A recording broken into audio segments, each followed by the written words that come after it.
ಗಲಾಟೆಗೆ Ballari SP ಅಮಾನತಾದಂತಹ ವಿಚಾರಕ್ಕೆ ಸಂಬಂಧಪಟ್ಟಂತೆ ಸರ್ಕಾರದ ನಿಲುವಿನ ಹಿಂದೆ ಕಾರಣ ಇದ್ದೇ ಇರುತ್ತೆ ಅಂತ ಹೇಳಿದ್ದಾರೆ ಸಂತೋಷ್ ಲಾಡ್.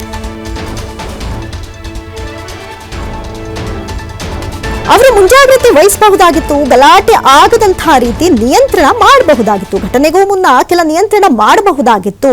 ಯಾಕಂತ ಹೇಳಿದ್ರೆ ಸಣ್ಣ ಘಟನೆ ಯಾವಾಗ ಒಂದು ಬ್ಯಾನರ್ನ ತೆಗಿಬೇಕು ಎನ್ನುವಂತಹ ವಿಚಾರ ಏನ್ ನಡೀತು, ಅದು ವಿಚಾರ ಶುರುವಾಗಿದೆ ಸಣ್ಣ ಗಲಾಟೆಯಿಂದ, ಅದನ್ನ ಬೇಗ ನಿಯಂತ್ರಣ ಮಾಡಬಹುದಾಗಿತ್ತು.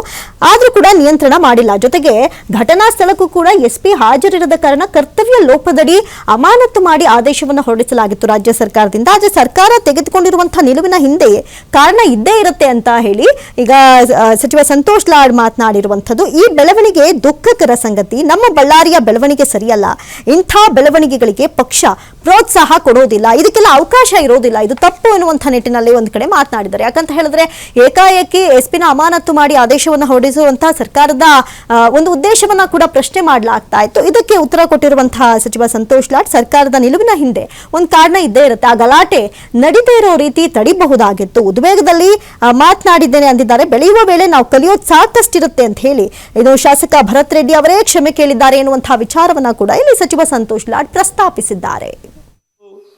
ನಮ್ಮ ಬಳ್ಳಾರಿ ಜಿಲ್ಲೆಯಲ್ಲಿ ನಮ್ಮ ಕರ್ನಾಟಕದಲ್ಲಿ ಆಗ್ತಕ್ಕಂಥ ಸರಿಯಲ್ಲ. ಈ ತರದಕ್ಕೆ ನಾವು ನನ್ನ ವೈಯಕ್ತಿಕವಾಗಿ ಅಥವಾ ನಮ್ಮ ಪಕ್ಷ ಇದು ಯಾವುದೂ ಈ ರೀತಿಯಾದಂತ ಪ್ರೋತ್ಸಾಹ ಕೊಡಲ್ಲ ಅಂತ ಈ ಸಂದರ್ಭಕ್ಕೆ ಹೇಳಲಿಕ್ಕೆ ಇಚ್ಛೆ ಬಯಸ್ತೀನಿ.